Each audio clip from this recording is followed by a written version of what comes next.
Ayan, good morning mga kaibigan, mga kasama, mga kasangga. Ito na naman si Lakay at ang aking irog sa putahe ng ina mo ni Lakay. Ayan po.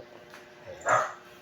Ang ulam po namin tanghalian, ayan po, patola, saluyot, at ito po ay sari-saring isda. Binilya, lapu-lapu at saka samaral. Ito po ay ah, ipriprito na lang at isasahog ko po dyan. Ayan. Kaya yan po ang aming tanghalian ng aking irog maya maya. Ayan. So, ayan lang po mga gawain ng magsing irog ha. Paluto-luto lang pag may time. Ayan. So, na-prepare na po yan. Ayan, Ricardo, lulutuin na lang po mamaya maya. Ayan, dinengdeng na sinahugan ng pritong sari-saring isda. Ayan. Ayan, samaral, lapu-lapu at saka bitilya. Ayan. At yung ibang maprito po niyan ay isasyarsyado naman ng magsing irog. Ayan.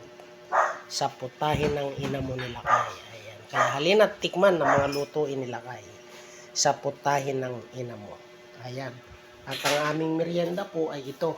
Ayan.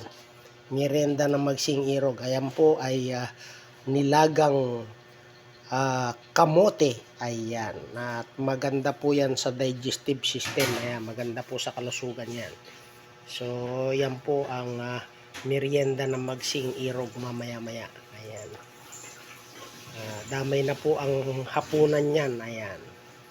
So, yan po ang mga gawain na magsing irog ha. Pag walang magawa ay luto-luto lang pag may time. Halina't pamarisan na ang magsing irog sa pagluluto.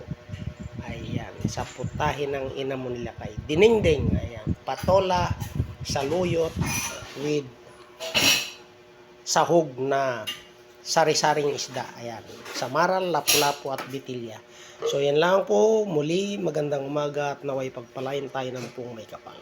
Bye-bye!